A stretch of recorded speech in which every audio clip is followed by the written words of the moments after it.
তো নমস্কার বন্ধুরা, ওয়েলকাম টু ইউনিক স্পোর্টস। আবার একটা নতুন ভিডিও নিয়ে চলে এসেছি। তো বন্ধুরা, আবারও অনেক দিন পরে ক্রিকেট সংক্রান্ত বেশ কিছু গুরুত্বপূর্ণ আপডেট নিয়ে চলে এসেছি। তো আজকের ভিডিওতে কেকেআরকে নিয়ে বেশ কিছু গুরুত্বপূর্ণ আপডেট দেওয়ার আছে, আর তোমরা পুরোটা শেষ পর্যন্ত কিন্তু শুনবে, কারণ বন্ধুরা এই ভিডিওটা খুবই একটা ইম্পর্টেন্ট ভিডিও হতে চলেছে কেকেআর ফ্যানদের জন্য। তো বন্ধুরা, অনেক কিছুই শোনা যাচ্ছিল যে কলকাতার নতুন মেন্টর কে হবে না হবে সেই নিয়ে। গম্ভীর তো ইন্ডিয়া টিমে চলে এসেছে, সেই কারণে কলকাতার মেন্টরে তিনি থাকতে পারছেন না। বাট হঠাৎ করেই কলকাতা দল একটু আগেই তাদের মেন্টরের নাম ঘোষণা করে দিল। তো বন্ধুরা, কলকাতার মেন্টর কী হবে সেই নিয়ে তো নানান জল্পনার সৃষ্টি হচ্ছিল, আর শোনা যাচ্ছিল যে রিকি পন্টিং বা জ্যাক ক্যালিসের মধ্যে কেউ হতে পারেন। বাট রিকি পন্টিং তো শেষমেশ পাঞ্জাবেই জয়েন করে নিয়েছিলেন, বাট জ্যাক ক্যালিসের নামটা কলকাতার সাথে যেন জড়িয়েছিল। তাছাড়াও নানান প্লেয়ারের নাম জড়িয়েছিল।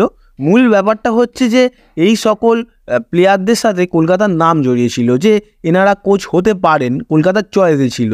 বাট আবারও কলকাতা দল সকলকে চমকে দিয়ে তাদের নতুন মেন্টর ডিজে ব্র্যাভোকে সাইন করিয়ে নিল। তো বন্ধুরা, এই সাইনিংটা একটা কিন্তু অসাধারণ লেভেলের সাইনিং। আমরা জানি যে ডিজে ব্র্যাভো কতটা বুদ্ধিমান একজন প্লেয়ার ছিলেন। তো বন্ধুরা, যখনই গম্ভীর কলকাতা দল ছেড়ে দিলেন তখনই কিন্তু কলকাতার নানান সমর্থকেরা হতাশ হয়েছিলেন। হতাশ হওয়াটাও উচিত, কারণ গম্ভীরের মতো মেন্টর খুবই কম পাওয়া যায়। আর গম্ভীর যা কলকাতাকে ট্রফি জিততে সাহায্য করেছেন, তেমন কোনো মেন্টর বা কোচ কলকাতাকে অতটাও সাহায্য করতে পারেনি বা কলকাতাকে অতটাও বেটার করে তুলতে পারেনি। তাই কলকাতার সমর্থকেরা হতাশ হয়ে পড়েছিল। তো বন্ধুরা, হঠাৎ করেই ডিজে ব্র্যাভোর নাম শুনতে পাওয়ায় কলকাতার ফ্যানেরা আশা করি খুশিই হবে।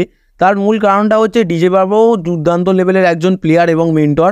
আর গম্ভীরের মতো অতটাও ভালো লেভেলের তিনি নেতৃত্ব না দিতে পারলেও তার কোয়ালিটি অনেকটাই বেশি। আর গম্ভীরের মতো গম্ভীর যখন টিমে এসেছিলেন তখন যেমন কলকাতার সমর্থকেরা খুশি হয়েছিলেন, ততটা না খুশি হলেও ডিজে ব্র্যাভো আসায় কলকাতার সমর্থকেরা আশা করি অনেকটাই খুশি হবেন, কারণ তিনি যথেষ্ট একজন বুদ্ধিমান মেন্টর এবং প্লেয়ারও ছিলেন। দেখো বন্ধুরা, কলকাতার বাইরে যে সকল ফ্র্যাঞ্চাইজি রয়েছে সেই সকল ফ্র্যাঞ্চাইজিতে তিনি খেলে এসেছেন এবং সেই সকল ফ্র্যাঞ্চাইজিতে তিনি ক্যাপ্টেনও ছিলেন, আর সেই সকল ফ্র্যাঞ্চাইজির হয়ে তিনি অনেক ট্রফিও জিতেছেন।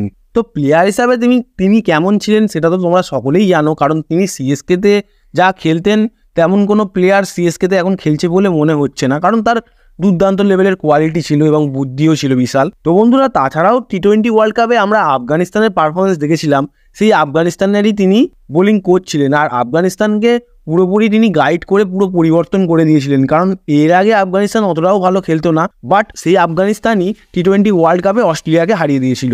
সো তার নেতৃত্ব তো দুর্দান্ত লেভেলের, এটা তো আমরা বলতেই পারি। তো আশা করা যাচ্ছে যে ডিজে ব্র্যাভো আসায় কলকাতা আরও শক্তিশালী একটা দলে পরিণত হবে এবং হয়তো 2025-এর আইপিএলেও তারা ফাইনালে গিয়ে ফাইনালটা জিতে যেতে পারে। এবার দেখার বিষয় হচ্ছে পরবর্তীকালে কি ঘটে না ঘটে, সেই সকল কোনো আপডেট বেরিয়ে এলে তোমাদেরকে নিশ্চয়ই জানাবো। আপাতত এই আপডেটটাই পেলাম তাই জানিয়ে দিলাম। আর বন্ধুরা, ভিডিওটা এতটুকুই। ভালো লাগলে লাইক করো, অনেকদিন পরে একটা ক্রিকেট নিয়ে ভিডিও বানালাম সবাই।